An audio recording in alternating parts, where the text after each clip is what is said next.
This was James Whale. This is the guy that directed Frankenstein, Bride of Frankenstein, The Invisible Man, all for Universal. This was, I think, the second one he did. These are the only 4 horror movies he did. Right, and this is just classic. I mean, this makes him stand out in the horror world from, Funny thing is, he didn't want to do any more horror movies. He didn't want to be pigeonholed as a horror director. Right. But yet, all his other movies that he did kind of have become more obscure in history, and we remember him for his horror movies after all. So... yeah, James Whale. I mean, everybody knows him from that. Hey, whatever. Right. Yeah. They even made a movie about his life. You might have seen it, Gods and Monsters, with Ian McKellen playing James Whale, and Brendan Fraser was in it before he kind of... Brendan Fraser. When he was good, I guess. Before he started doing George of the Jungle and stuff like that. So, but it was a little kind of like, about his life. Yeah. Oh, and there's a lot of funny tidbits about this movie, too. It's almost like it's a comedy. It's almost like a horror comedy. Yeah, there's some great stuff in there. I think it's intentional. It's a crazy family, that's for sure. I mean, this is a crazy family with let's see, the Horace, Femm, Rebecca Femm, the Femm family, Femm. And the one you see first is the butler kind of guy. Morgan. No, Morgan. Yeah, that's what you see first when they. Who is Boris Karloff? And don't you love, like, in the credits after Frankenstein? You got to remember, Karloff was nobody before Frankenstein. He was pretty. I mean, he'd been in movies, but this is the first movie he gets actual credits for. Right. Because like when Frankenstein came out, it's like the creature. And there was a question mark, but after his performance in Frankenstein, he became, in demand. And he's advertising the movie. It's just Karloff, not Boris Karloff, just Karloff. There's even a little text at the beginning to tell you that it is actually him. Yeah, like you really can't. I mean, Boris Karloff, you can recognize him anywhere. Right. I mean, it's but yeah, they have to state that this is really actually Boris. Well, after all that makeup he had on and everything, maybe people didn't realize what he looked like. But he had been in movies, like, you remember. Oh, that's true. I mean, yeah. I mean, when you think of Frankenstein, he's I remember seeing him like in like the original Scarface, the original one back from the 30s. He had a little bit part in it. He had a lot of bit parts, and he landed. Good movie. Oh, absolutely. I love the old gangster noir movies. And, heck yeah. Oh, the gangster movies are great. If you can get your hands on some of the old Jimmy Cagney movies and stuff like that. Oh, what a great way to spend a day. Yeah. Watching Jimmy Cagney. But yeah, Karloff, Edward G. Robinson. Oh. Another great. We got to do some of those. Yeah, we can go on. We got to do like a separate podcast or something for gangster. Hey, I'm down for that. The OG movie podcast or something. Yeah. But he was just a bit player, and he landed that role, and it just totally changed his life and his career. Yeah, and became like the godfather of horror, along there with Vincent Price and some of the other greats. Oh yeah, and he carried it on all the way through the 60s at least. I mean, up until the 60s when he did some of the Corman movies. He did what did we mention? Like the Edgar Allan Poe, The Raven, and he was feeling it there, like he couldn't move as well as he used to, and I think he said he really enjoyed doing a lot of those Hammer movies more than you mean the Universals or the the old Boris Karloff didn't do any Hammer. Oh, who are you talking about? We were talking about Boris Karloff. Yeah, that's what I'm talking about. I'm just saying he didn't do any Hammer movies. Who did you say did Hammer movies later on? Who did Hammer? I said he did some of the Edgar Allan Poe with Roger Corman. Okay, Roger Corman. That's what I meant. That's what I'm talking about. Or if I didn't say that, forgive me, but that's what I meant. So somewhere I read that the later movies he did with that type of style movies, he really enjoyed that more because he was able to put act a little bit more. Not be right. Well, like in this movie, The Old Dark House. I mean, his name's Morgan. No lines of dialogue. No, he's what they say dumb. Yeah, mute. But they say but isn't dumb. It weird when they do show him? I mean, but the sounds of he's dumb. That's what they say. The sounds they make don't even sound like he's actually making. They sound like otherworldly kind of. It's like I mean, very odd, very weird, and it only adds to the effect of the movie too. I mean, because this movie is another movie I think we picked that it stands alone with. I think it's, we got a lot of those old dark house type movies with the haunted houses, people coming to visit. You got House on Haunted Hill, stuff like that. This is one of the earliest ones. This is one of the earliest ones, yeah. And this was not a particularly well-received movie when it came out. It kind of came and went. and it was kind of lost until the late 60s when it was kind of rediscovered and restored. But from like 32 to maybe I think 68 when they found the film again. Yeah, I think they passed it on to some like author or something like that, and then ended up selling the rights to some like obscure. Yeah, they lost the rights to like the book that it's based on. Or yeah, something like and it went to some obscure studio that actually owns it now. And but it was lost. I mean, it was not a film. Whereas they would bring these movies back out every year. The Universals were always brought back out, and I do miss that. I wish I kind of was around in that time when you could have gone and seen Dracula on the big screen, and not like we do now. They show it once, but it's just they're just blowing the Blu-ray up on the screen. I do think when I saw Creature from the Black Lagoon, I think that was film though, because nothing like the arty farties. They do the film. I mean, the clarity of the 16 millimeter films that they did back then just was, very. Yeah, or whatever they use. I mean, nothing beats film. Film is high definition. As good as a Blu-ray might be able to be, it is not film. And you take an old movie like Dracula and blow it up on a giant screen like at the Cinemarks that we have. Yeah, it's gonna look it. So it'd been cool to see all those scratchy old movies. Heck yeah, man. But the old Dark House. I mean, not. Have you ever seen it before? Oh yeah, this is on my list of great films. I mean, I love visiting this every now and then because there's so many good characters in there. I mean, you got who do you got? Well, you got Boris Karloff. You got Charles Lawton. Charles Lawton, his first Hollywood movie. Yes, and he's Sir William Porterhouse. Yeah, what a name for a rotund Sir William Porterhouse. All the actors except for I think one or two were all English. Yeah, and they said they kind of snubbed them, like they wouldn't invite him to tea, and when they were all having their tea and stuff really? So I mean, that's what Gloria Stewart said. She's Margaret Waverton. There's a couple who comes first in the movie that you see first driving around in the rain, the big storm that's coming, and it's Philip Waverton, who's Raymond Massey, and Margaret Waverton, his wife, is Gloria Stewart, and that's the couple there. And they got some guy in tow in the back of the car. And the guy, Robert Massey, is Pendrell. Well, he played in Arstic and Old Lace. He was the Frankenstein character. That's right.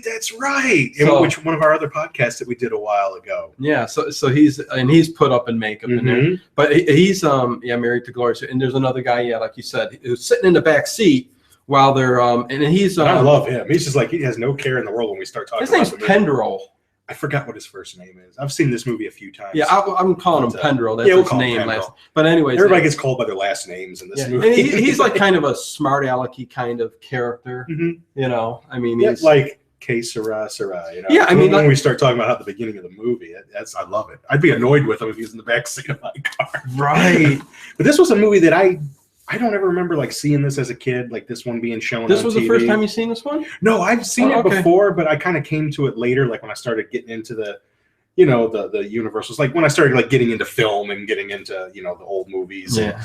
I'd always been into the old movies, but this was one that I had to seek out. I knew about it when you started respecting the movies. Yeah. I mean, if I had come across it as a kid, I'm sure I would have loved it, but this was not one that I recall Superhost playing. So. No, and like we said, I mean, it was lost a little bit, found again, and then the rights were kind of, it's not like a big company owns it, Right, so. And it's not a huge one. It's not one that I'm sure it's on some lists of scary movies because there's no actual monster in this. No. It's just the atmosphere. This is a study of shadows, man. Just study of shadows. This is exactly what this film is. Just the deep blacks and the shadows and things coming out of the shadows in the corners and there's very little later when the hands on the banister and it stays there for like 5 minutes. Yes, towards the end. Saul. It's Saul.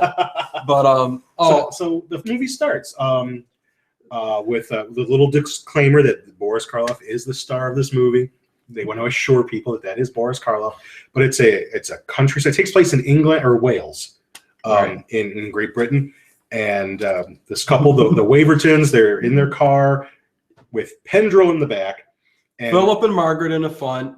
It's a storm, though, terrible storm. And this car doesn't look like it can get anywhere. It looks like there's not even a road. They're driving like in mud. Exactly. There's no road. It doesn't look like a road. It looks like they're going through the forest. Right. And mud, is going everywhere, and the water's right.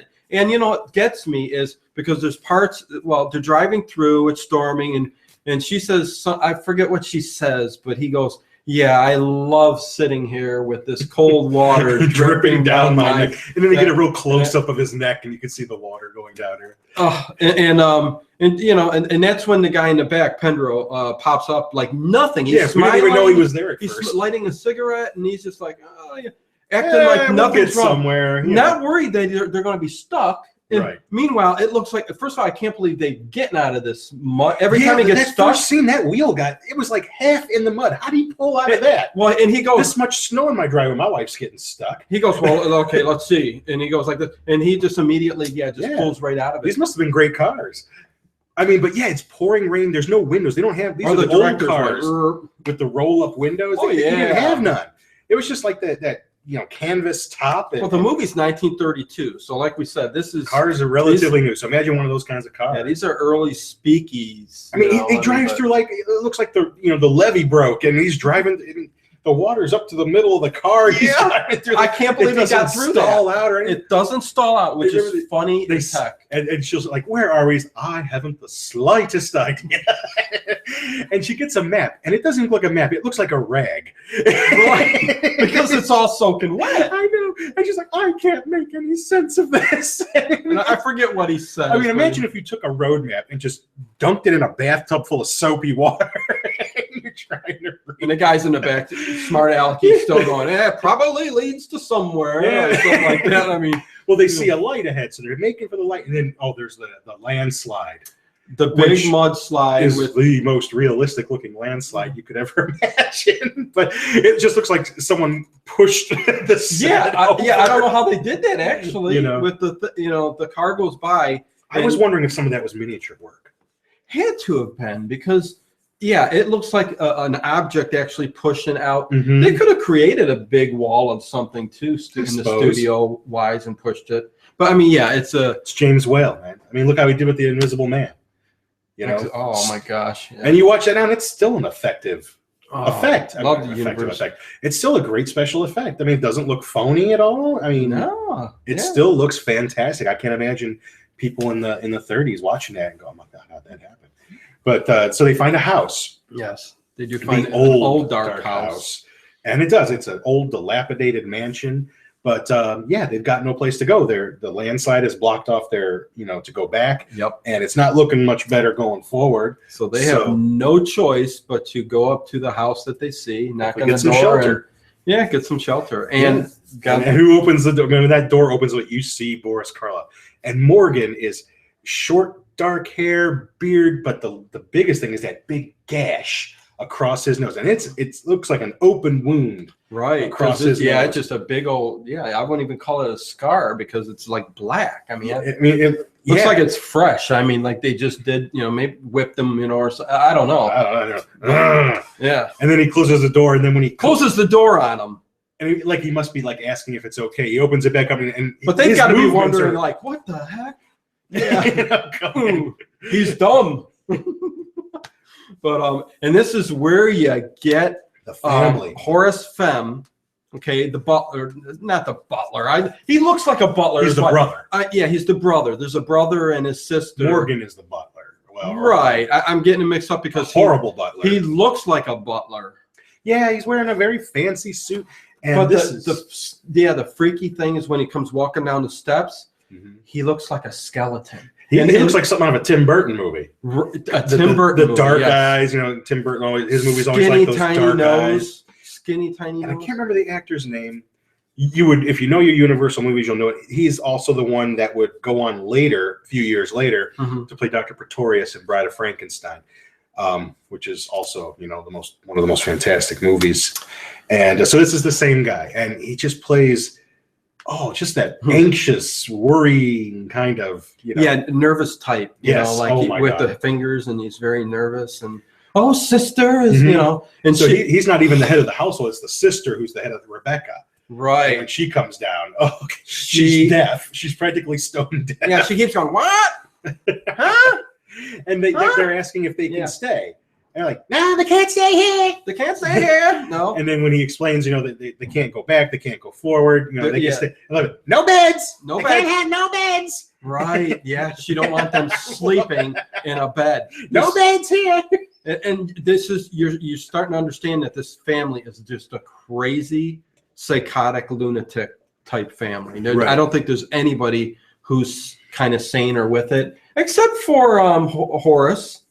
He seems but like then he alludes that he's wanted by the police at one point in the movie. That he's wanted. Okay. Do you remember the part I'm talking about? They start kind of like later on. I don't know if it's after dinner or whatever, when they're kind of sitting around talking to each other.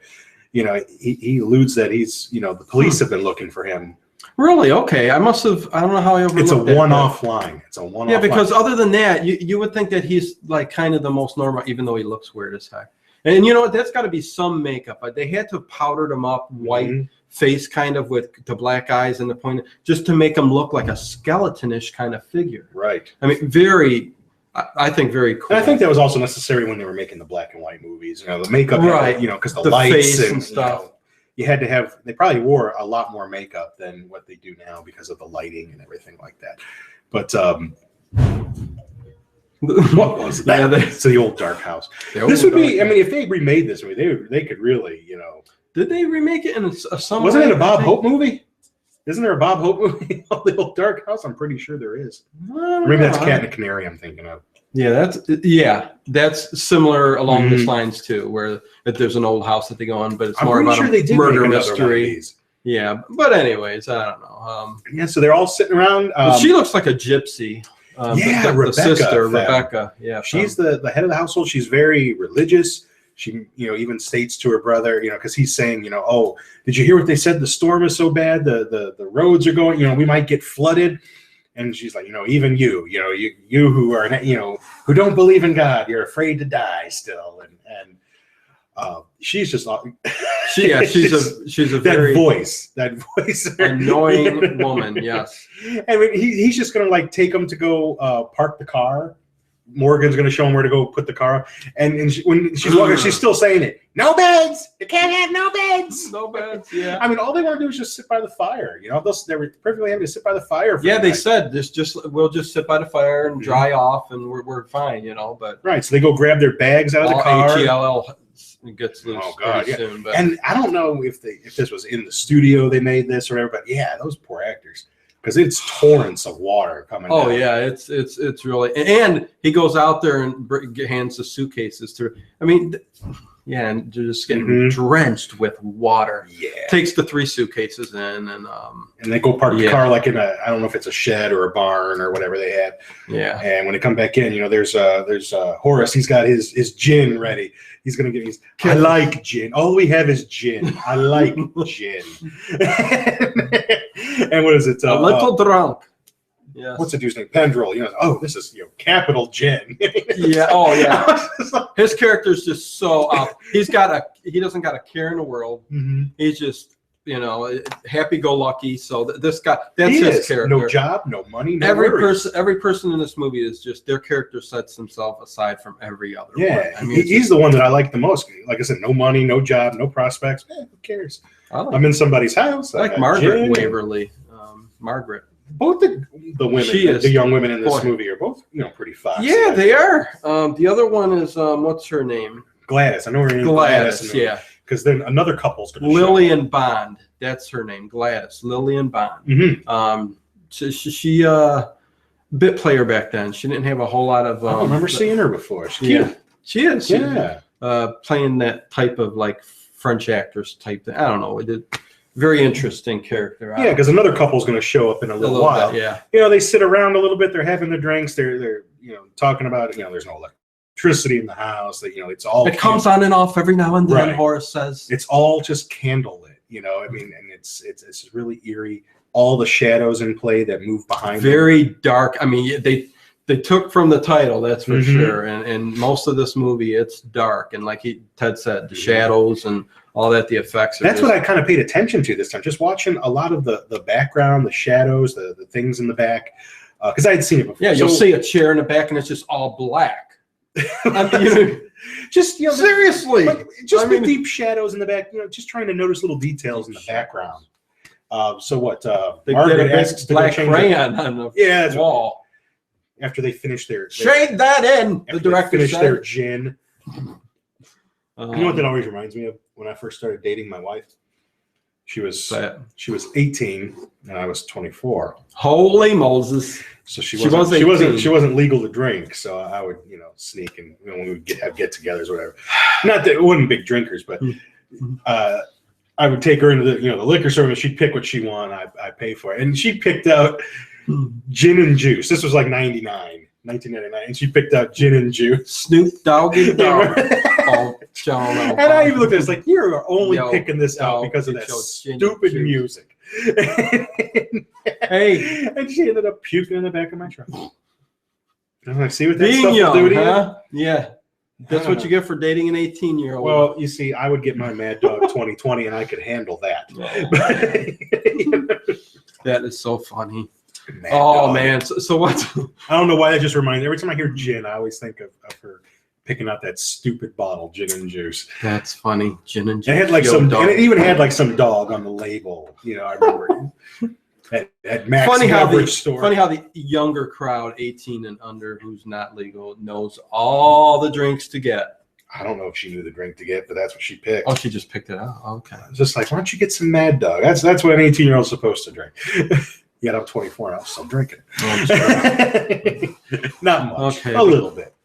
So yeah, she asks, Margaret asks if she can get changed. She's soaking wet. She wants to, get into some dry clothes. And Rebecca's going to take her to her room. This is actually one of my favorite, sorry. No, go ahead. This is actually one of my favorite part of the movies. Mm-hmm. Something I just really like about these old movies and the style of the women back then. Mm-hmm. The way they dress and all that. Classy. This woman is so beautiful. She is. She puts on a beautiful little silky satin gown. She takes the old off and she puts on some real silky satin gown, and and the old retro vintage style. You know what I mean? Mm-hmm. It's beautiful. It was classy. It was very classy, very beautiful. Oh, loved it. I love the style of the women, how they dress back then. Left something to the imagination. Yes, I'm definitely with you on that. Well, the earlier films like this didn't have no code. Right. Okay. Right. It was pre-code, and you could see, certain things through the, you know what I'm getting at. Right. So you heard the shape and the satin dress, and beautiful scene. Well, hey, just like in King Kong, the part where he's, take how many years was that part removed? There were scenes that were cut out of that movie for ages and ages, and we finally, have them all back in. But yeah, I do really like this scene too for a couple of reasons. She starts talking about her dead sister, Rebecca. Rebecca starts talking about her sister who died right here on this bed. Yeah, and she died. It sounds like what was her sister's name? I can't remember what her name was. I can't remember. But they had a sister. Yeah, and they had quite a big. Sounds like she was a little bit more of a free-spirited, flirtatious type. And she'd party with the boys, and she keeps throwing innuendos because she looks so pretty, right? At Margaret, because of how she looks, and she's and she was yes, your soft flesh, it's gonna rot, and you just think about pleasing your man and earthly pleasures, and when she's talking, you see her reflection in the mirror. Yeah. And it's all distorted. Yes. And there's even one scene where it just flashes and it's Morgan's face. Yeah. Like I don't know if he's watching through a window or if they just flash him for a frame. Yeah. But you see Morgan for a second. That's really eerie too.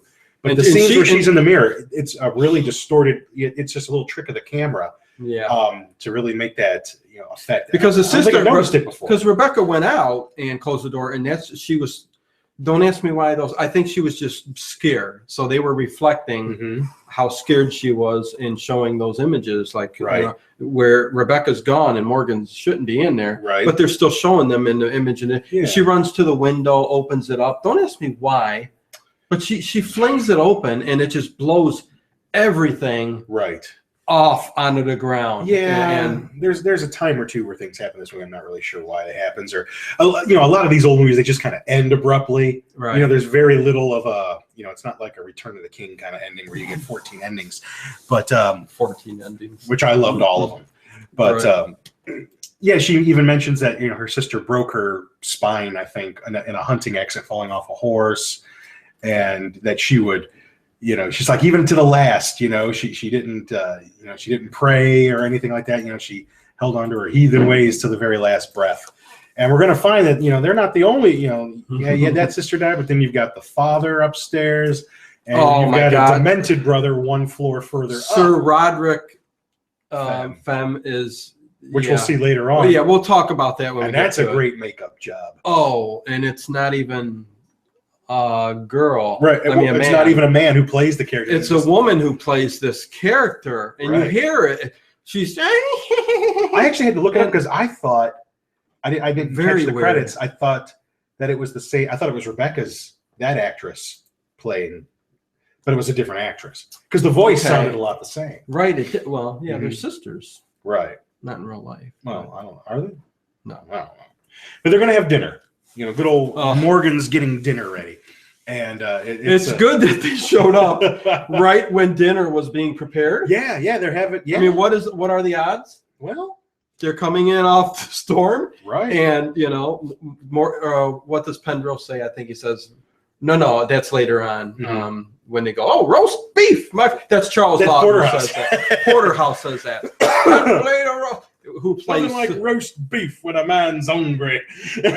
He is a great character. He's played a lot of great roles back in the early 30s. Who, Charles Lawton? Oh yeah. We did a podcast, one of our early ones. It's only audio though.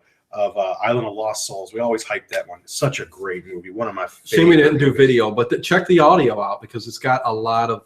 I mean, if you like the movie, it's very same quality. You just don't get to see us. Yeah, we didn't have the film going the first. And that was in our early dungeon. I don't think there was even any. I think it was just a microphone on a table and 2 chairs. Yeah, that's all. It was nothing. Yeah, we've evolved. Yes, we have. We've built this thing. We've built it up very much. So. This empire. Oh my! But multimedia empire of ours. Yes, but I love how they're all at this gigantic wooden table, and they're all getting ready for dinner. What's that big knife he's using to carve? It's this gigantic. His mother's lucky machete. Yeah, and Boris, he's and she makes them all stop. We're not all heathens here, and she has to pray first before they eat. And yeah, he's carving up the roast beef. What did he say before? She said we have to pray first, but he said something about the meat will taste better than or something. Yeah, she thinks the meat will taste better. Yeah, she'll think it'll taste better. Yeah. But remember when he's passing around those pickled onions and she takes about 85 of them? Yeah, like this, one at a time, at a little scoop on her thing, and she's just pickled onions. She's devouring like the way she eats in the movie. Yeah, like a crazy woman. She does one thing I absolutely hate. I hate when people have a mouthful of food and they take a drink. I hate when people do that because you just know there's all kinds of particles going into that glass. It's just gross. Ted. I do. I hate when people have a mouthful of food. It's like swallow your food, then take a drink. I hear you. Pretty gross. I do like when they're at the table too, and they go, would you care for a potato? Oh, I just love a potato. And they're full potatoes, just peeled and boiled. Yeah, that's it. There's one guy. He's cutting off a big. I think it's a rotten spot on it. He's cutting it off. Oh, and then you notice when they were going to sit at the table, they were going to motion for her to sit by Rebecca, and she kind of moved over, and it's just real subtle. She just makes a little motion for what's his name? Her husband, what the hell's his name? Philip. Philip. To sit next to, because she didn't want after that incident in the bedroom. Yeah. Because she didn't tell him, all the stuff that she was saying. She never said that to him. I think all she said was I gone long? And he's like, no, I thought you were back faster than you normally are. Yeah, because she usually takes forever to get her makeup on and stuff. So yeah. Chicks. Yeah. It takes me a while to get my makeup on though. I have to get ready before I come to the podcast. I cut my hair for the podcast. Did you really? Yeah. Heck yeah, I did. Cut my fingernails. I want people to notice. Your fingernails. Yeah. Bang! That Ted, he's got very manicured nails. Meanwhile, Morgan is Boris Karloff. It's like how he just hovers around the table. Yeah, he's just hovering around the table, going around. How can you eat with that guy? And he keeps staring. You like when he's got the food. He's looking at Margaret and her. I mean, how can you not? He's got a thing for that blonde man. It's like Kong and Fay Ray, man. He's just, woman. Yes. And I love how later on they talk about, every once in a while Morgan likes to tie one on. He's been at the bottle. That hasn't happened yet, though. Ty went on. Yeah, I know it. He's a drunk. He's in a bad way. You don't want to be around him. But yeah, there's a pounding at the door. Ty went on, and you're like, yeah. I don't know if she said, "Yeah, no bids. They can't come in here. Whoever it is, they can't come in here." Well, I think they're all at the table, and they hear the door knocking again. Right. And she does. Nobody's. They show their faces and stuff. Nobody really wants to let anybody else in. Yeah. But they're like, you gotta let them in. Pendrell's like, they'll die out there. He says they're probably half drowned now. Yeah, there's nowhere to go. So they do let him in, and this is where you get a glimpse of Gladys. Yeah, she's like a little flapper girl, man. She just comes right in. Yeah, she's a flapper. What a dark old spooky place. Yeah, she just comes right in dancing, man. Ooh, this is so spooky. You know? Oh yeah. Yeah, she's cute. Yeah, and Charles Lawton, man. And I don't know what he says when he comes in, but his character. Where is he from? Is he British or is he? Yeah, he's British. Okay, because he comes in with that thick. It's like a Scottish accent. Could be. Yeah, I mean, I know there's a big difference between English, British, and Scottish. The accents are definitely different.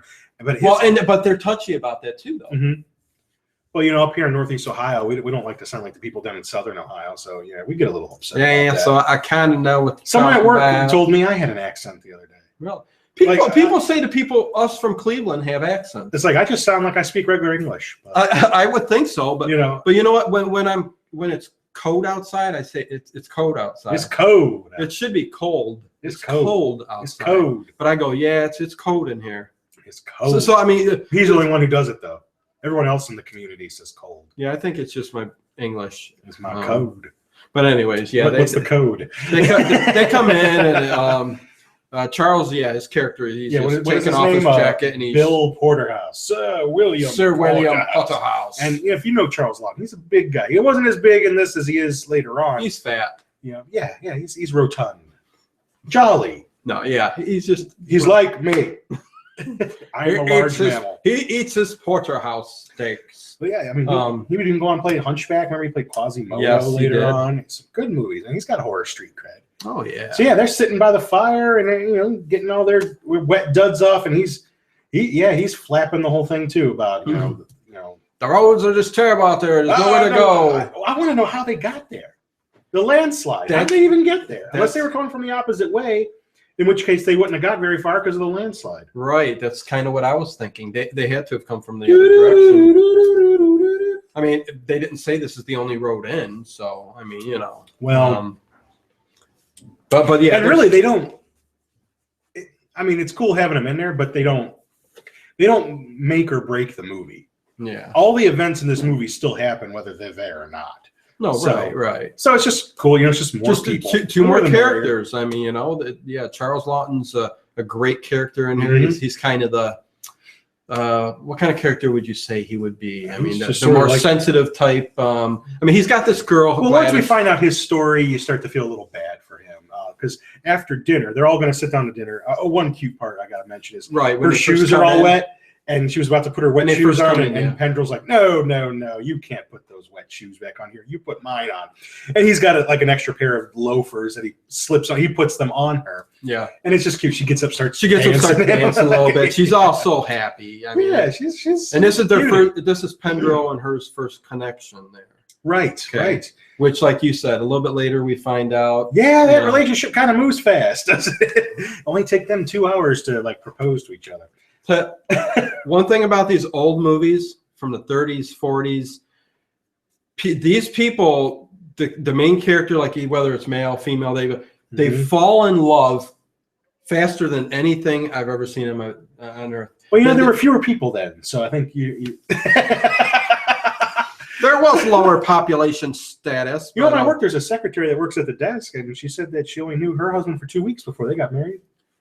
Yeah, I don't know. All I know is these movies, and you know what I'm talking about. Yes, they connect immediately. Like imagine you're coming off a ship. Movies are shorter, man. You see some guy. An hour later, they go, "Oh, Harry," and they kiss, and it's like after they kiss.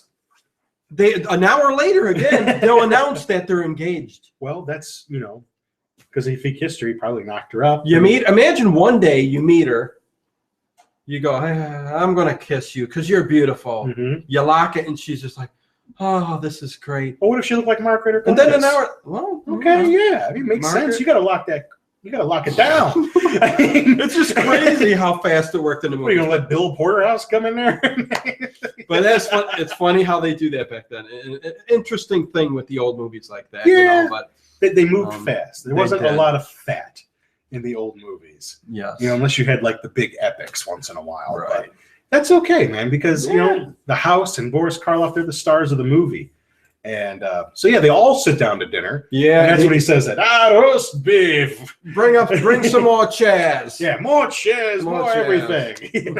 More gin. More gin. So they have their dinner. It's pretty uneventful, and then they are all, I think, sitting around the fire. And Morgan does take off into the. Yeah, we don't see Morgan for he's excused himself to the kitchen to go tie one on. That's pretty much it. Tie one on. And they're all sitting by the fire at the table, smoking and just talking, getting to know each other. Yeah. And this is kind of a cool little scene. They all start to get to know each other. It is. And this is where we find out that you know, at least for Mr. Porterhouse, Charles Lawton's character, you know, that he's a wealthy businessman, and that the reason he's wealthy is because when he was first coming up, he what is it? He went to some meeting or dinner or whatever, or just the other businessmen. You know, the wives were mean to his wife. Okay. He had his sweet little wife that he loved, and you know, he bought her a cotton dress or whatever, and they went to this whatever it was when he was first coming up in business, and the women were rude to her, snubbed her. Yeah. And we found out later that he's like, you know, that might not, you know, they may not have killed her, but I know, you know, she thought she was going to hold me back, and that's the reason why she died. She, you know, she passed away at a young age. So he's always holding that candle for her, and he's very sad and morose. My word, morose again. Morose. he's a morose mother.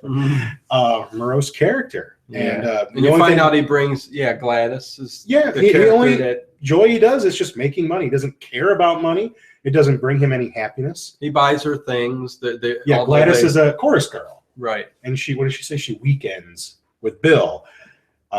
Keep him company, you know, basically. Right. They bring it up later when her and when she and Pendrell start getting chummy. He's like, you know, he doesn't expect anything of me. I like how she says that. Yeah. She's like, you know what I mean by anything. He's like, yes, I know what you mean by anything. Which was very odd for a movie back then. Right. But yeah, they, you know. And, you know, she's like, he just likes to have company, someone around to talk to or talk about his big business deals, how much money he made. Yeah. You know. And she goes, he is a great man. So I mean, you know, she lends to that sympathetic side towards his character. She's not in love with him. He's not in love with her. Right. But you know, she's fond of him. I think you know they're fond of each other. But I mean, he's got a little bit deeper feelings because you could see maybe a little tidbits of him like being jealous. Maybe a touch, yeah. Here and there. There's maybe two scenes where you know you can see. Yeah, you're right. But but Pendrell's already sitting on when they're all around the fire, already right next to her, like kind of like. Yeah, he's not too far. He's cozy up to Margaret a little bit, but then. But you know, you got to watch. You know, he doesn't know their relationship yet, so. Right. But yeah, it's not going to take him long to figure out those two aren't together, and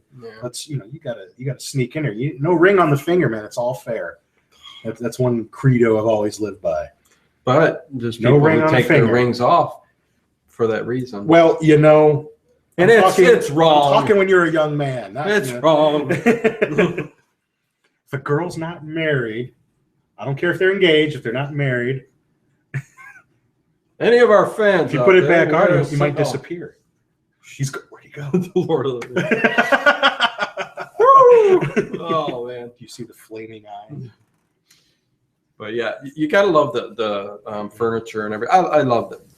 I want to live in a castle. We're talking about the furniture. Well, because I'd love to live in an old dark house or castle with. That's kind of what this is. With big, uncomfortable. Yeah, you know what we do. This kind of is a big, gigantic, old, dilapidated castle. I live. Now that one on Pleasant Valley, that was. He used to live in this huge, like double house thing. The thing was gigantic. Oh, it was big. It was like the biggest house in the city. I miss that house a little bit. I don't know if anybody lives there now. No, they do. Do they? Yeah, they do. They do. Yeah, I used to live in this huge house, man. I could have lived upstairs and they never would have known. It's a castle. But yeah, what was I going to say? I don't remember. Well, the furniture. I mean, you know, I'd love to have big old uncomfortable wooden furniture. You wonder back then how they were even comfortable with those big old wood. Even back in the Renaissance era, when they had the wooden, seats and chairs, and like in the cathedrals and stuff like that. It's just, how's that priest comfortable?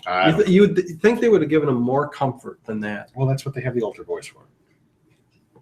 Anyways, we what do we get to? I don't know. They're all still gabbing and chatting. The storm's still going on. It's actually kind of like the longest scene in the movie where they're all kind of getting to know each other. Yeah. I think that's when Rebecca comes out and warns them all that Morgan's in the kitchen drinking. Oh, does she? Okay, she comes out for just a brief moment and disappears again. He's in the kitchen. He's taken to the bottle. I don't know who gave it to him. And I do love the scene where you do see him drinking. I love Boris Karloff. He's such a stiff in this movie. He is. And it's like he went from Frankenstein to this, kind of keeping the same. He just took the makeup off. He evolved with each movie after that, but he's dumb, doesn't speak, and he's Frankensteinish, walking and flopping around the place. Yeah, that's kind of James Whale's horror movie style. I mean, I think he purposely put kind of like this campy sort of humor in here. Yeah. One thing about James Whale, and it was common knowledge then as it is now, is that he was openly gay. And in the 1920s and 30s, I mean, he didn't go up on a rooftop and scream it out, but he certainly didn't hide it. And in the 1920s and 30s, even then in Hollywood, this Hollywood you think of today, that was still very avant-garde for someone to be openly gay like he is. He had no problem hiding it. And some people try to say that he, injects some, homosexual type imagery or meanings in the films. I don't know, because I'm not homosexual. I don't know if that's what's there. I understand that, the community loves Bride of Frankenstein and they laugh their butts off at it.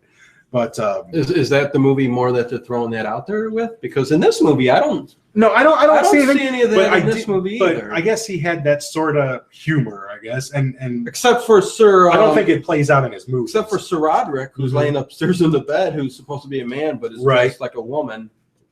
Well, from all I can understand, he couldn't find a man that looked good, an old man that looked good, so they took a woman and put makeup on her. I don't know why. Interesting. It is. I don't think it, like I said, I don't think it plays out in any of his films.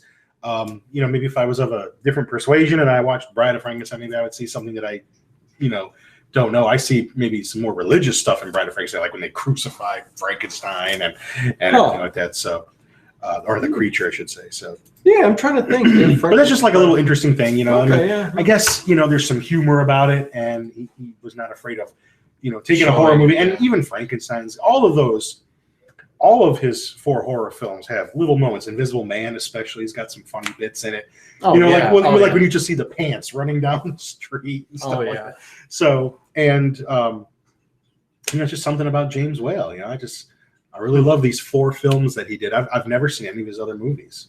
So, I mean, they might be fantastic, but yeah, I'm going to have to take a look at his list of films. He's done a lot, and then unfortunately, just towards the end there, he kind of got outed out of Hollywood and kind of just.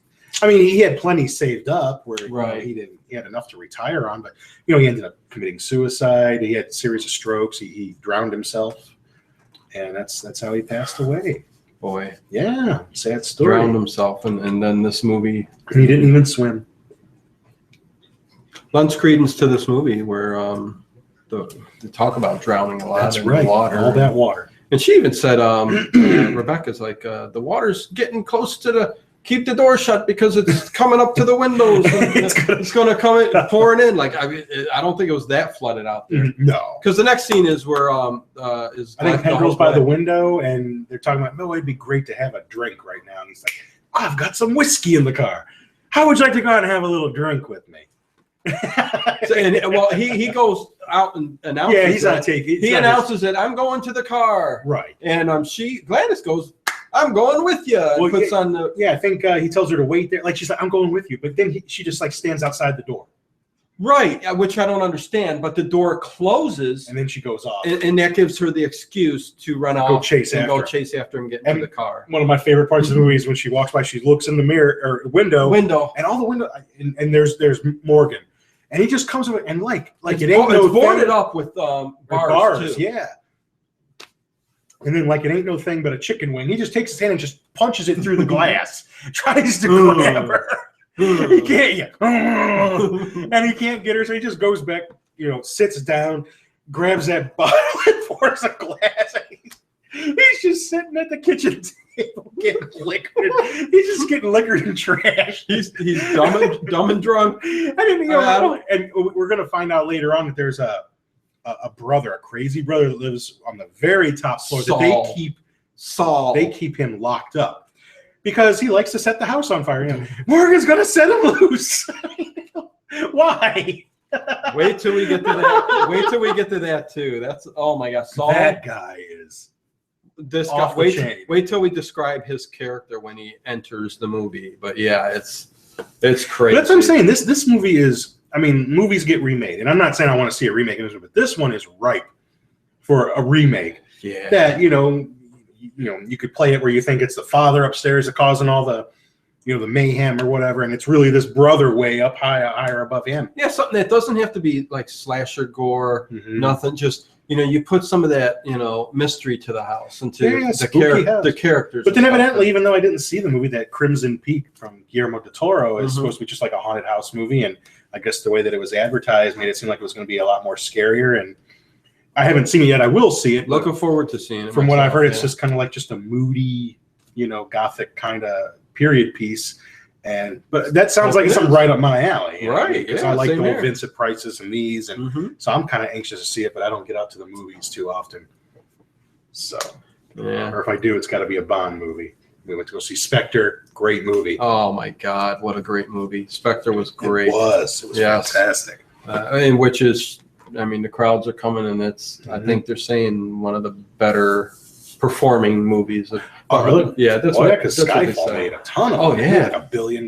Yeah. I think Skyfall was a little better than Spectre, but just equally. I like all. Right. I like every Bond movie. Yeah, I like Daniel Craig. I like Pierce Brosnan. I like them all. Yep. And you know what? What's good about that? We're going James Bond now. That's okay. We'll take a little segue. You guys don't mind, do you? My fault because I've mentioned them. They each have their own love about their their performance in their movies. Like Sean Connery, 60s. My favorites. You get all that style and charisma of the 60s. Then you roll over into, I'm not going to mention the bit ones, but then Roger Moore, who he's the one that was, I think, like when we were growing up, he was the Bond we grew up with. Yeah. He's probably the one I like the least. So yeah, I'd say so. But even I don't dislike him. He's like last. Yeah, even his movies. It led to the 70s type. They all have their period, and if you're into the mood for like the 70s. Go to Roger Moore. Yeah. Sean Connery, go 60s. Go to Sean Connery. I don't know where you can squeeze Timothy Dalton in there, but I think he was the closest one. I've read a lot of the books. I think he was the closest one to the books. Yeah, and the shortest he was one. So he did just Well, George Lazenby did one, but then Tim Dalton just did two. Yeah, and those two, License to Kill. If you guys haven't seen License to Kill, it's so great. Yeah, Timothy Dalton was good too. And then Pierce Brosnan, and I thought I loved his character. I thought it was great. Too. Played it great, and then I would say Daniel the beginning Craig. of GoldenEye is one of my favorite pre-credit sequences. He gets on that motorcycle and chases after that plane. That plane goes off the cliff. He takes that motorcycle, jumps off the cliff, skydives towards that airplane, gets inside the airplane, pulls it out of that dive, and it takes off. Come! That's awesome. How can damn, that's so awesome. A lot of these movies say, but I know what you're talking about. Yeah, it's incredible. Anyways, James Bond. Okay, push that aside now. Another podcast.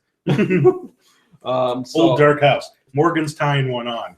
Well, and they're in their he takes her shoes off again because they're wet again. Yeah, he's like, I'm always changing your shoes. And it's just kind of cute. Wraps it with a towel or a blanket or something. Yeah, it's kind of endearing and cute. I like how they did that. And he starts. And they're having little sips of whiskey. Yeah, and they're enjoying themselves. Trying to keep warm. Yeah, trying to keep warm with. But that's nice. It's a little way for them to get to know each other and talk, and they're already starting to act, be attracted to each other and like each other. Yeah. And what a situation to be thrown together. And I guess, your feelings might develop a little quicker. Yeah. In kind of a scary situation. Yeah, and you can see that there. I mean, they're in that car, in that garage, and just connecting. So they're getting to know each other. So right, and then back in the house, the lights pretty much, the little bit of electricity they have flickers out. It went off, and he said something about, are there any more lights or something like that? Well, he's like, and then what Horace says, he mentioned something about, oh no, and as there's no more. No, there's no more. He's very scared because because Rebecca tells him to go up and get the lantern. Yeah, she goes, go get the lantern. And he's pretending he doesn't know what it's about, where it is, I don't know where. And she says, it's up at the top of the landing. You know it is. You know the landing. Yeah. On the 3rd floor landing. And so he and Philip go up there, and they just get a little bit up the steps, and he's like, why don't we just say we can't find it, or it's broken? Yeah. Awesome scene. Because he's so scared. Right. Why should we do it if we don't want to? And I don't want to. They're like two little 12-year-olds. Yeah. And he's making an excuse for not doing what the parents told them to do or something. Right. Like, he's got that little candle, and he keeps saying it. Why should we do it if we don't want to? Right. I mean, he's just going up a few steps. It's hilarious. But it just adds to the what's up there kind of feeling. Yeah. What is it? They've mentioned there's that a reason that father is up there. That he's in bed. And he's 102 years old, and that he needs caring 102. For. Yeah, that's what they say. 102. Yeah. So they know he's up there. But and Horace's character is just and he's always holding his face and scared, and I mean these awesome characters are just great. Awesome. And he basically ends up chickening out and saying he goes to his room. Yeah, and he goes to his room and gets filled with candle. He says, "You go up and get it. It's right up there at the 3rd." He tells him where it's at, And he gets to that door where he thinks the father's at. Well, he knows where the father's at. Mm-hmm. And but it's the landing above that where the lantern is, and but he heard. But they don't know that there's somebody up there. Then he hear exactly, and that's why he went to the door, and he was about to open it, but stopped, and then goes up the next flight of steps. Continued, and there is a lantern there, but there's also a plate with some half-eaten food on it. Yes, and that makes him a little suspicious. Because no one said anything about anybody else in the house. Mm-hmm. And, I think he's hearing a little bit of rustling or maybe not even rustling. He notices that there's, I think, 2 or 3 locks on the door. Yeah, I mean, it's bolted and there's locked, a key lock. And no getting in there. So what's going on up there? Mm-hmm. So he's going to carry the lantern down. And don't we get to see Morgan? Isn't Morgan coming out? He's getting ready to. I mean, I know that, they shoot from Philip being up there on the steps down to Margaret, and Sir Porterhouse is just standing and he kind of disappeared for a little while. Now he's back. Yeah, they're the two that's kind of left down in the living room there. And Rebecca does come out, and doesn't she say that Morgan, come help me? Morgan's kind of right, drunk off his, and she needs some help. He's drunk off his rocker. Yeah, I love Morgan. And there's another little eerie part here. But when she takes Sir Porterhouse into the kitchen area, right, she slams the door, and I think she locks it. Yeah, they're always locking doors behind them around. Yeah, here. And she's just she's in the room where they, the great hall there. I shouldn't say the great hall, but the great room where the fireplace and where they were having dinner and getting to know each other around the fire. Margaret. Yeah, and I like how she starts just playing shadow. She sees her shadow on the wall and starts, making doing this things. But then there's that one moment where you see Rebecca's shadow pointing at her chest. Yeah. And Rebecca's not in the room. No. And she moves her hand like that, and she's gone. And she just kind of, got freaked out. And I don't think any other time I watched this movie that I noticed that. Except for the mirrors up in the room. Right. But this is, shadow. Why would I don't think I remember that when I saw this before. And I've seen this. This is probably like 3rd or 4th time I've seen this film. And I added it in. You didn't know that? You did edit it because I saw it at home when I watched it. Oh, I got one over on him. Oh, when I saw it at home when I watched it. I had my own copy of it. We should put little South Park figures, edited them into this movie, sitting around little cardboard. But that's the motion she made when they were in the bedroom, and she was telling her about this nightgown's gonna rot, your flesh is gonna rot. And the shadow does that, and it's very eerie, and you'd be like, adds to like, what? Why? I don't know where that came from, except for psychologically, maybe she's still just scared, And she runs out of the house. She actually runs out of the house. Yeah, I think to get to Gladys and Penrose. Let me ask you a question though. Are we sure? Wrong, are we wrong about something when she took Porterhouse away? Was it for something else? Wasn't it the windows? Didn't she? I think she needed help with the windows. Ah, you're right. Okay. She couldn't get the window down. Yeah, it wasn't to go help her with Morgan. When she took Sir Porterhouse in there. Don't you love like every podcast we always screw something up. Hey, it happens. We can't remember everything. Well, that's right. And that's the thing. We both watch the movies separately. We don't talk about what we're going to talk about. Yeah. I just come over here and we just start flapping our gums. Yeah, I mean, there's no way we can remember everything. I figure between the two of us, we'll remember what the movie's about. Yeah. And there's only one time that I've never watched the movie, and that was Rocky Horror, because I've seen the movie 8,000 times. But I always watch the movie. And Margaret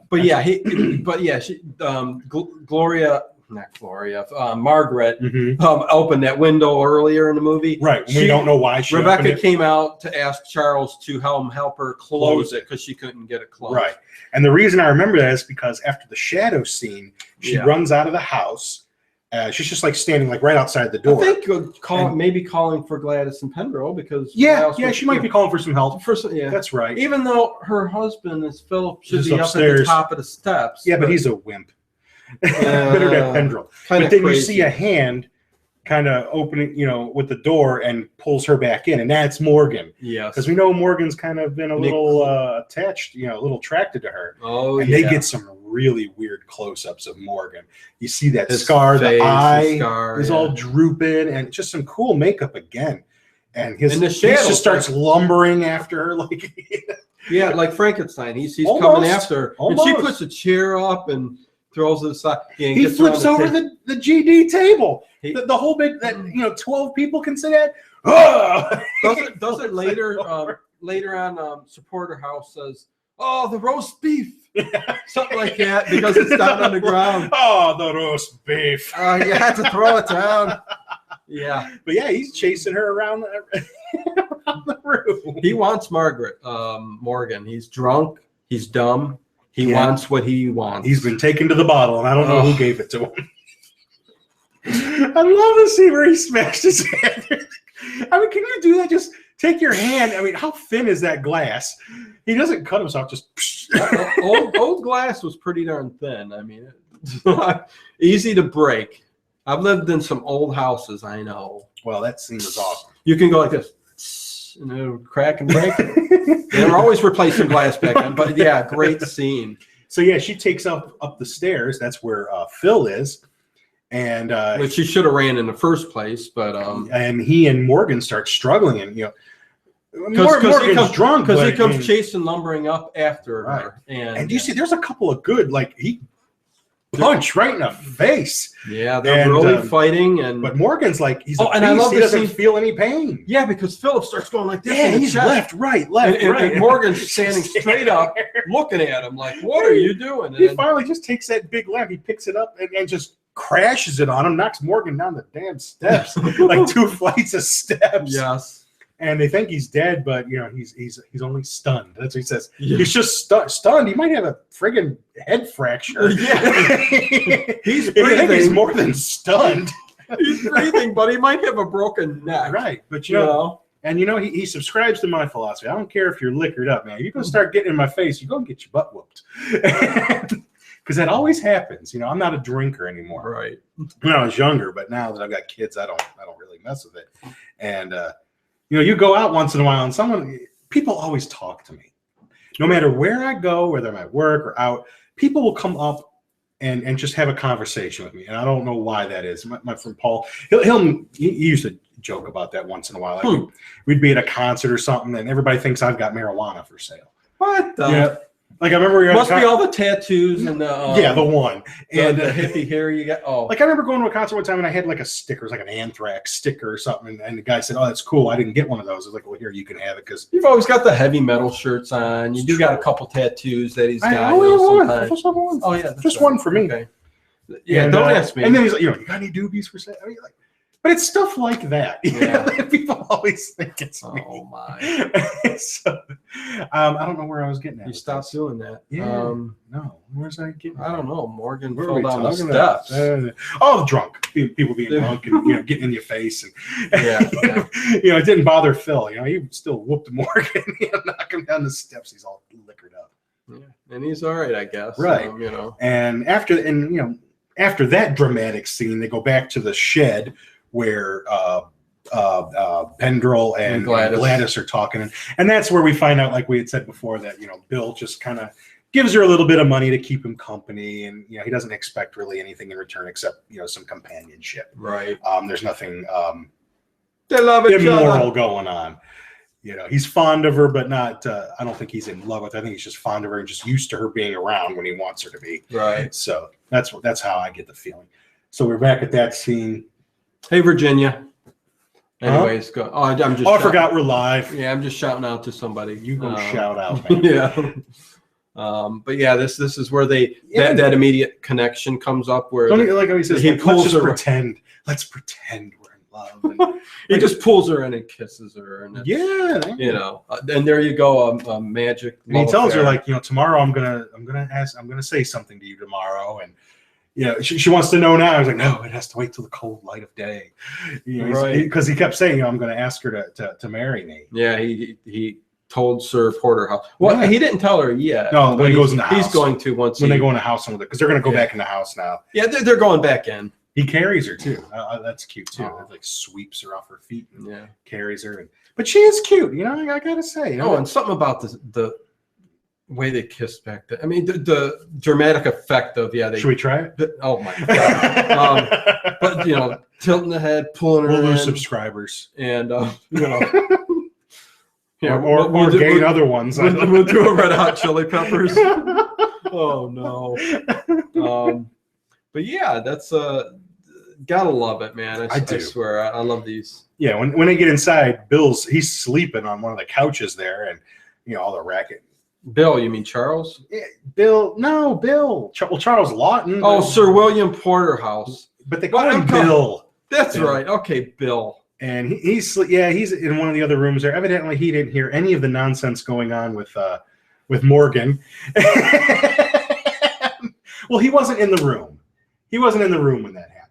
He was with Rebecca. Right. He wasn't in the room when that happened. Because she did lock it. But I would love to see how he got out, though. Did she come over, unlock it, and I guess. But anyways, yeah, he hears a knock on the door. You got to suspend belief a little bit in this movie because Sir William Porterhouse goes and answers the door, flings it open, and here comes Gladys and Pendrell. Right. And she comes hopping on one foot.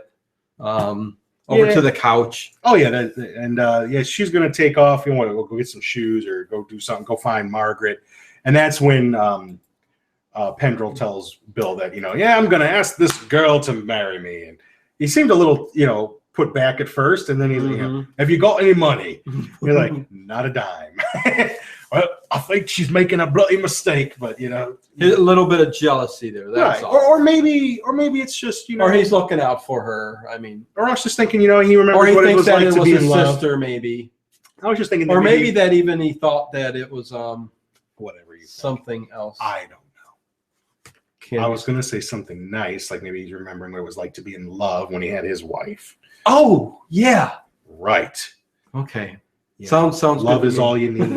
Love is all you don't need two nickels to rub together. No, you don't. But they sure help. But Charles Lawson's in his that's Sean Connery. Yeah. I got to work on my impersonations. I didn't even work today, man. I'm sharp as a tack today. I'm used to I used to be very good at impersonations. I can do some here and there now and then. Right, you used to be able to do Rich Little real good. How many people out there do you think are even going to know who Richard Little is? Rich Little was a big impersonator back in the 70s. Oh my god! I'm sorry, and I can't even remember who he impersonated. People like everyone, Jim Carter and Richard Nixon. But anyways, this is where Pendrell and Sir Porterhouse, and they're. It's a shame if someone doesn't get it because I thought it was pretty clever. It was, hey, maybe some will. I don't know. Oh, look up Rich Little. But oh, why don't we go turn this table over? Yeah, and they start working on the kitchen. All the roast beef. Yeah. Or just the dining room. Yeah, they're all, Gladys, pick up all that crap on the floor. And she puts the candle on there. Well, she does something. And everybody's starting to feel a little happy again, Isn't Philip and Margaret sitting on the bottom of the step? Why aren't they involved in what's going on by the fire? Evidently, if you're 6 feet away from each other, you can't hear a bloody thing that's going on in this house. This is kind of what I'm getting in here. I mean, the character. I mean, there's this big main area, which is the like great hall kind of thing. There's a little hallway down there, and steps, and then a hallway kind of where Rebecca's room and obviously the kitchen is. Yeah, and there's a broom closet, and that's about it. But if you're at the steps. Like they were just sitting at the bottom of the steps, the Margaret and Philip, you would think that they would be in on the 15, 20, even 20 feet away conversation going on with Supporter House, Pemberell, and Gladys, but they're not. They're just sitting there. Maybe they're all that racket when they're fighting with Morgan. Maybe they're just talking and conversing with themselves. I don't know. No idea. But Horace is still hiding in his room. Rebecca's in her room. Yeah, and this is when I guess Philip and Margaret decided to go up and see Sir Roderick, because he was telling Margaret about the room up there. Mm-hmm. So they go up there, and that's when they see, because it's open and it's a huge room. Yeah. Oh, it's a big room, and way in the back there's Sir Roderick, being left completely alone and untended, laying in bed, 102 years old. And they give her a cup of water, but it is a woman. You can tell it's a woman's voice too. Oh yeah. I don't know if they had to put extra makeup on her. I mean, obviously they put hair on her, like beard and mustache and long hair. Yeah, you could tell that's all like makeup to make them look old and stuff like that. But it's pretty good. It is. No, it's a good makeup effect. I mean, it's think about it. You bubble up paper mache and just put on there and paint it up and stuff. That was the beginnings of And this woman, I guess, because she was so old, I guess, because the older you are, if you're 102, you're going to have a lot of hair, because she has kind of like that Oriental beard. That could have been real. Well, no, this is supposed to be Sir Roderick, so that's why they put the beard on. I used to work at a nursing home, and that ain't too far off. for some of the older women. I had to shave women. So, but the effect of this is kind of like an Oriental type old person, is what I get from it, but. She almost look a little Fu Manchu. Yeah, Fu Manchu kind of looking thing. But she's talking like this, like they're, and she starts going in depth about all the other family members and how they're all crazy. Yeah, and there's all got a little bit of mad, except for myself. I don't think I'm mad. Yeah, I don't think I'm mad, but and she laughs after that too. But that's where she mentions Saul. Like she mentions that I've had 2 children die. Yeah. And they mentioned that we have Saul, and that's why we have to keep Morgan around. Because Saul, if he gets loose, will burn the house down. Evidently, he's a bit of a pyromaniac. And so this is the first that we know for sure that there's somebody else up there. We've seen little hints of it with the... I'm looking at us talking. Doing the podcast. I know it's weird because I have to look this way, but our live podcast is on the computer screen here, and it's funny watching each other. He monitors any comments. I think we've got like I mean the YouTube the YouTube chat is there, always open for people to comment. Nobody's saying that. When we do the Nobody live likes show, this movie. but hey, you know what? We do what we like, and we have fun. If you enjoy it, that's but there's awesome. a delay. I'll look over there and. Well, yeah, of course there's a delay. What the heck? It's just weird. Like I see what I did 30 seconds ago. Check out our YouTube channel. I mean, that's where you can follow us, our video. I mean, we'll be doing more of these live things. Did you load up my dancing video there where I was just, doing a little thing? And anything can happen live. That's right. But we don't want to see that. But anyways, yeah, so it tells them about Saul. That's why we have to keep Morgan around. I mean, who'd want that? And you get this impression the door's locked up and everything like this. I won't mention anything yet, but that you get the impression that this Saul up there is just like a beast of a man. He's just he'll kill and everything. But you'll come to find differently in a little while. But, yeah, very interesting. But what does she say? Margaret and Philip say, "Well, we'll leave you now. We'll leave you to sleep," or something like that. And she goes, "I'm not going to sleep quite yet," something like that. And then leaving out of the room. Yeah, I mean, the poor guy's probably been incontinent all over himself and everything. Oh, God. And well, we get out there and we find, evidently, Morgan's not laying on the floor anymore. Yeah, because Philip runs out and he leaves Margaret in the room with him, Sir Roderick. Mm-hmm. And he goes and he sees Morgan's gone because so he must have not been at the bottom of the steps. Them two. He was just at one of the landings.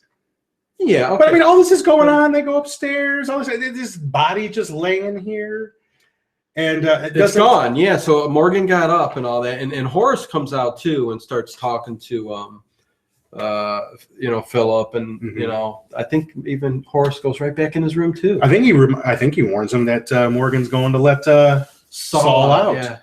And don't they say he's known to he burned the house down or tried to burn the house down before, so don't let him out or he can't get out or something like that. But that's what I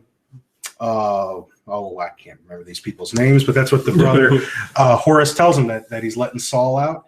And yeah, because Morgan wasn't on the bottom steps no more, so he's probably going to let Morgan out because he's drunk, and he's going to let him out. Right, and that's where we'll see that creepy hand coming down the banister, and that's Saul. Yeah. Morgan will come down first, I think. He comes lumbering first down. You see Saul's hand, mm-hmm. On the banister, and it stays there for a good 5 minutes because Morgan comes down, and meanwhile they're all congregated down at the bottom of the staircase, and he's just Morgan just starts lumbering down coming after him. He's drunk, right?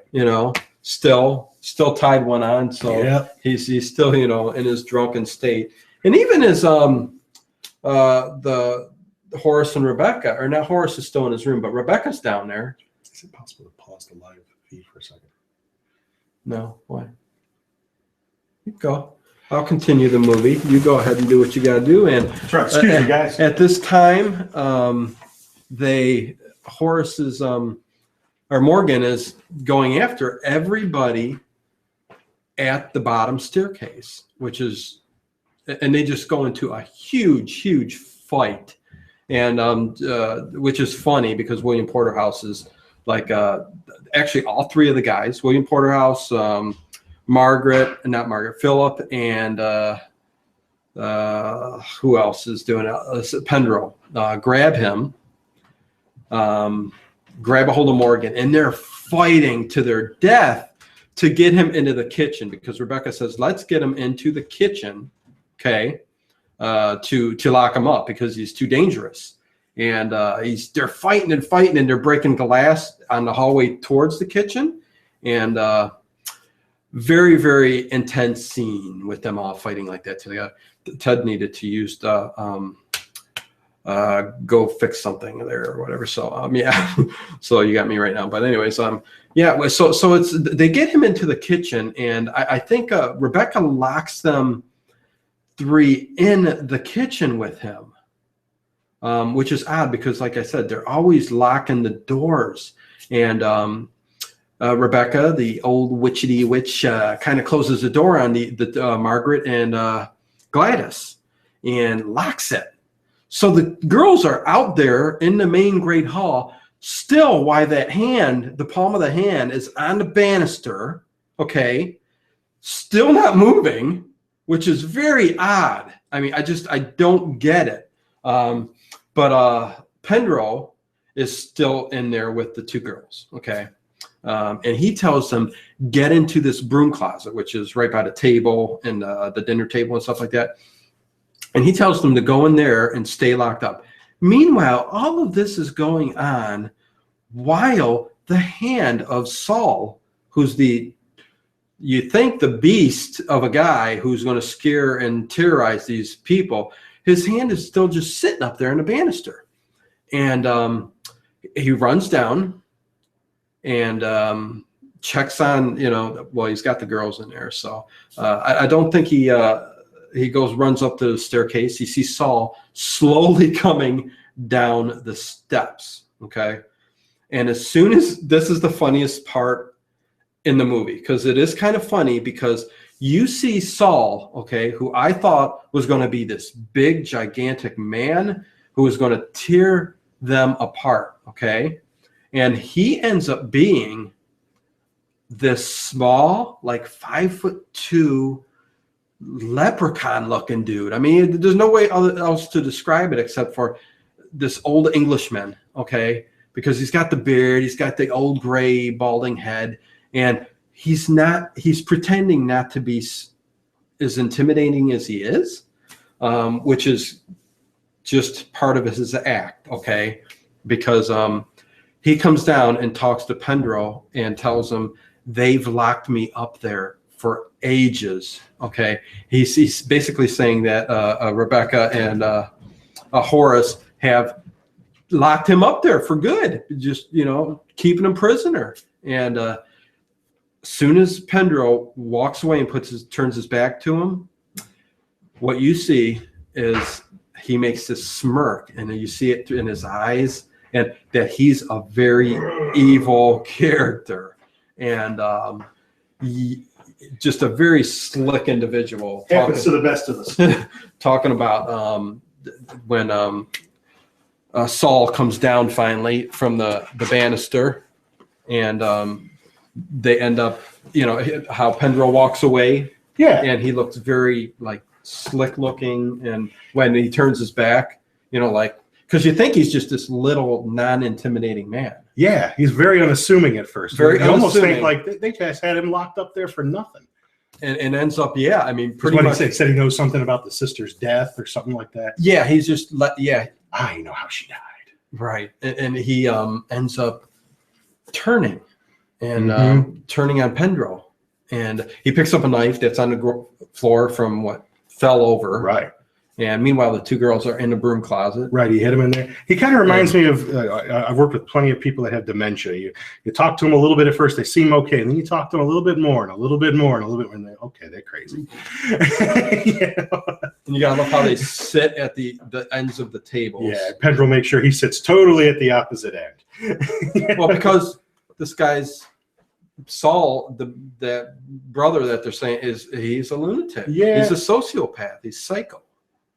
Pyromaniac. Yeah, pretty much. I like when he brings the candle over. It's like, I've studied the flame. Do you know about the flame? You can tell he's a pyro. It's cold. It stings and it's cold like ice.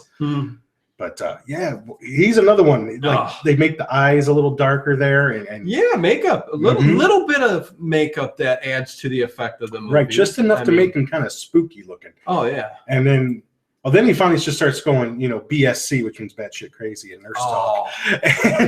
And this little man, you wouldn't think is... He takes that knife, remember, like a dart. He's going to throw it.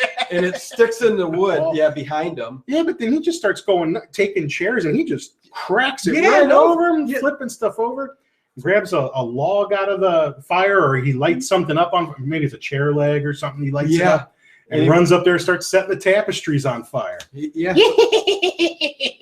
He's going to try to burn the house down. See, and this is exactly what they warned him about, man. Morgan did it. Let's blame Morgan. And Pendrell wakes up, and he does run up there, and he tries to fight him for a second. Tries to still fight him. Still, I mean, And the girls are still in the broom closet, but they're going to come out. They're hearing all this commotion. They don't want to stay in there. And did they fight and fall over the side of the? They get in this big. They're in this big tussle. Pendrell and Saul, they start trying fighting to put the fire. Yeah, they're trying to put the fire out, and the banister type thing falls over, and they both fall to the ground. To the ground, which is a good pretty far, 15, 20 feet. Which is pretty big. And I think Saul ends up dying because Morgan ends up picking him up and cradling him, consoling him and stuff like that. He comes out after being manhandled into the kitchen where they locked him up at. Yeah, he got out. I think he breaks down the door. Morgan don't play. Morgan takes a lot of strength to break that door down. And he just picks him up, carries him. I think he carries him back upstairs, right? Yeah. And they think for a moment that Pendrell's dead, but I think when they go over to film, they say, "Oh, he's alive." Maybe they feel a pulse or see him. Yeah, I think Gladys runs over, holds him, and kind of cradles him because they're engaged and going to be married. Right. They get that first. Well, he didn't ask yet. He's going to ask in the cold light of day. Okay, I thought he did already. Maybe no. He asks in the morning because he's all knocked out, and but yeah, he's okay. Yeah, we're coming to pretty much the end here. Yeah. The Saul's dead. Morgan's carried him upstairs, not to be seen again for the rest of the movie.